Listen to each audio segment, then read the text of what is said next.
Welcome to my channel. তো আজকে যে টপিক্সটা নিয়ে আলোচনা করব সেই টপিক্সটা কিন্তু খুব ভাইটাল, যে টপিক্সটা নিয়ে সব ছেলেমেয়ের মধ্যেই একটা বিশাল চিন্তাভাবনা থাকে।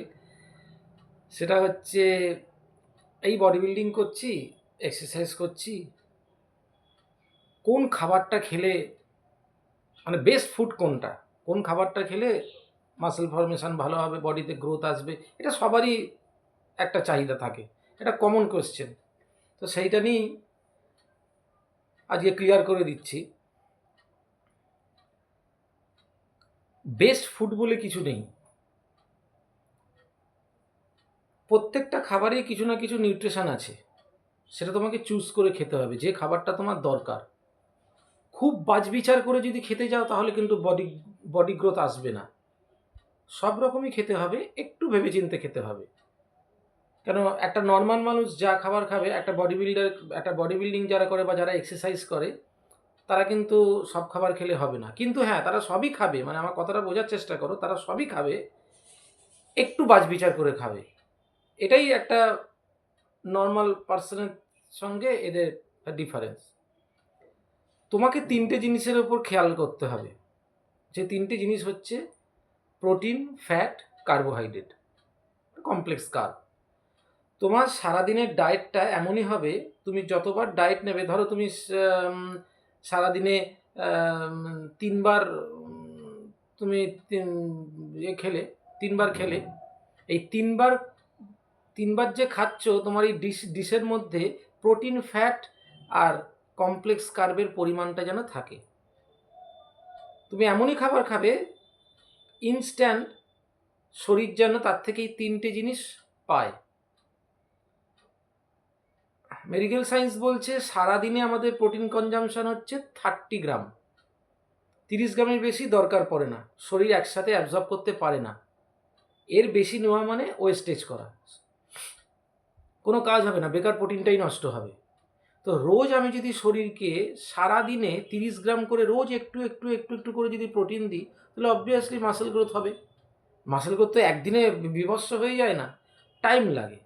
তার সাথে এক্সারসাইজ আছে, হুম, খাওয়া দাওয়া আছে, সব কিছু মেনটেন করে একটা ওভারঅল ফিগার, সুন্দর ফিগার দাঁড়ায়। সেটার জন্য টাইম দিতে হবে। তো মেন যে ব্যাপারটা বলছি, ধরো তুমি তিনবার খেলে, আবার সকালে ব্রেকফাস্ট, দুপুরে লাঞ্চ, সন্ধেবেলা কিছু খেলে, রাত্রিরে ডিনার। ধরো তুমি সকালবেলা 4টে ব্রাউন ব্রেড, তার সাথে দুটো ডিম, দুটো কলা খেলে, বা ওর জায়গায় 4-5টা আমন্ডস নিয়ে নিলে। আমন্ড, দেখো এমনই ডিশটা, ওটা থেকে তোমার শরীর প্রোটিনও পাবে, ফ্যাটও পাবে, কমপ্লেক্স কার্বও পাবে। এবার বেলার দিকে তুমি যে লাঞ্চটা করছো, সেই লাঞ্চটায় ধরো ভাত খেলে একটু, তার সাথে ডাল নিলে, লেন্টিলস মাত্রই তাতে প্রোটিন আছে। লেন্টিলস নিলে, মাছ তো রয়েছেই। এটা ভেবো না যে একমাত্র প্রোটিন মাংসতেই থাকে, চিকেন মাটন এতে থাকে না, ওটা ভুল। সব থেকে ফার্স্ট ক্লাস প্রোটিন হচ্ছে, প্রোটিনের কোয়ালিটি যদি দেখো, প্রোটিনের কোয়ালিটি অনুযায়ী ফিশ প্রোটিন হচ্ছে নাম্বার 1। কোনো ডাইজেস্টিভ ইস্যু হয় না, শরীর ভালো থাকে। ফিশটা সবাই নিতে পারে, সবাই অ্যাবজর্ব করতে পারে, সবার শরীরে হজম হয় ভালো। কিন্তু মাটন, চিকেন সবাই নিতে পারে না। সবার শরীরের ডাইজেস্টিভ পাওয়ার সমান নয়, সবার শরীরে প্যাটার্ন সমান নয়, সবার হেলথ সমান নয়, সবার শরীরের ভেতর সিস্টেম সমান নয়, সবাই সব খাবার হজম করতে পারে না। তো তাদের উদ্দেশ্যে বলছি, শুধু মাটন চিকেনের উপর ডিপেন্ড করে থাকলে হবে না, একটু ফিশ খেতে হবে। ফিশ প্রোটিন ইজ, মানে কোয়ালিটির দিক থেকে খুবই হাই প্রোটিন, নাম্বার 1-এ আছে ফিশ প্রোটিন। তুমি ডাল খেলে, ভাত খেলে, একটু ভিটামিন জন্য একটু তরকারি হলো, আর মাছ, ব্যাস, দেখো সবই পেলে ওখান থেকে তুমি। প্রোটিন, ফ্যাট, কার্ব চলে এলো। এবার দুপুরের দিকে ফল, যে কোনো ফল একটা খাও রোজ। একটা খাও, সন্ধেবেলা কিছু ড্রাই ফ্রুটস খেলে, আর রাত্রিরের দিকে তুমি একটু ওটস নিলে, ওটসের সাথে তুমি যেরকম প্রোটিন পছন্দ করো একটু প্রোটিন রাখো, বা ওটসের সাথে তুমি লেন্টিলস মিশিয়ে খেতে পারো খিচুড়ির মতো করে, তার সাথে একটু বিনস গাজর ফাজর দিয়ে দিলে, একটু আমন্ডস দিয়ে দিলে, ব্যাস তোমার প্রোটিন ফ্যাট কার্ব সব পেয়ে গেল। এরকমভাবে আমি একটা জাস্ট এক্সাম্পল দিলাম, এরকমভাবে নিজের ডায়েটের ডিশগুলোকে তৈরি রাখতে হবে যাতে এই তিনটে জিনিসই তোমার শরীর পায়, protein, fat, complex carb. Carb দরকার আছে, একদম কার্ব ছেড়ে দিলে কিন্তু শরীর থাকবে না। আবার অতিরিক্ত প্রোটিন দিলেও কিন্তু শরীর খারাপ, সেটাও আবার শরীরের পক্ষে খারাপ হবে। অতিরিক্ত প্রোটিন যেমন ভালো না, অতিরিক্ত কার্বও ভালো না। বুঝে শুনে সম পরিমাণে খেতে হবে, অল্প অল্প করে। তাতে আস্তে আস্তে আস্তে আস্তে শরীর ম্যাচিওর হবে, মাসেল ফর্মেশন ভালো হবে, মাসেল গ্রোথ আসবে। অনেকে আমাকে জিজ্ঞেস করে যে বডি বিল্ডিংয়ের জন্য বেস্ট ফুড কোনটা। বেস্ট ফুড বলে আমার মতো সেরকম কিছু নেই। তোমার শরীর যেটা অ্যাবজর্ব করতে পারবে সেটাই তোমার শরীরের কাছে বেস্ট ফুড। যে খাবারটা খেলে তোমার শরীর খারাপ হয় সেটা তোমার কাছে বেস্ট ফুড হতে পারে না। বোঝা গেল?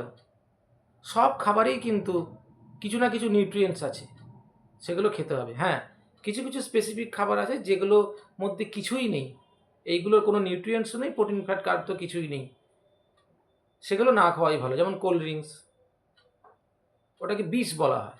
কোল্ড ড্রিঙ্কস যাতে ফ্যাট বেশি, ক্যালোরি বেশি, হাই ক্যালোরি খাবার খাওয়া একদম ঠিক নয়, তাতে হার্টে প্রবলেম আসবে। চিজ, মেয়োনিজ, বাটার, অতিরিক্ত অয়েলি ফুড, এগুলোকে একটু অ্যাভয়েড করলেই হলো। চকলেট একদম খাওয়া উচিত না, হাই ক্যালোরি ফুড এগুলো। তবে হ্যাঁ, ঘি কিন্তু শরীরের জন্য দরকার আছে, সপ্তাহে একদিন হলেও খাওয়াটা দরকার। একদম খাঁটি ঘি যদি কেউ জোগাড় করতে পারে, ওখান থেকে কিন্তু দারুণ জিনিস সে পাবে, শরীরে একটা রসদ পাবে। ঘি মানে কি আর সেই অনেক ঘি? অল্প একটু ঘি ভাতের সাথে খাওয়া খুব ভালো। যারা আগেকার দিনে বডি বিল্ডিং করেছে, লিজেন্ডদের কথা বলছি, তারা কিন্তু খেতেন, তারা কিন্তু বলে গেছে ঘিটা দরকার শরীরের জন্য। সপ্তাহে একদিন, মাসে 4 বার। ঘিয়ে কিন্তু আমি এখন অত ডিটেলিংয়ে বলতে যাচ্ছি না, তাহলে ভিডিওটা লেন্থি হয়ে যাবে। ঘি কিন্তু শরীরের জন্য দরকার আছে অল্প পরিমাণে, ওটা থেকেই কিন্তু শরীর অনেক কিছু পাবে, অনেক কিছু আছে। ওতে ওমেগা 3 আছে, প্রোটিন তো আছেই, ক্যালসিয়াম আছে। তো এই তিনটে জিনিস মাথায় রাখতে হবে যে আমার খাবারটা এমন হবে, প্রোটিন, ফ্যাট, কার্বোহাইড্রেট, যাতে আমার শরীরকে রোজ আমি দিতে পারি। ওটাই তোমার কাছে বেস্ট ফুড। সেটা যদি শরীর নিতে পারে, ভালো হজম করতে পারো, ওয়েল অ্যান্ড গুড। শরীরকে সময় দাও, তাড়াহুড়ো করে কোনো জিনিস হয় না। শরীরকে আস্তে আস্তে আস্তে, শরীরের একটা এত বড় শরীর আস্তে আস্তে ম্যাচিওর যখন হবে, একটু টাইম নেবে।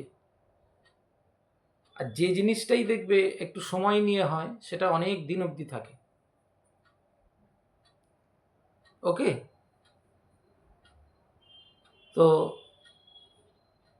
আমার চ্যানেলটা সাবস্ক্রাইব করো, আর যদি ভালো লাগে, ইনফরমেটিভ মনে হয়, তাহলে একটা লাইক করে দিও। ঠিক আছে, আবার নেক্সট টপিক্সে দেখা হবে।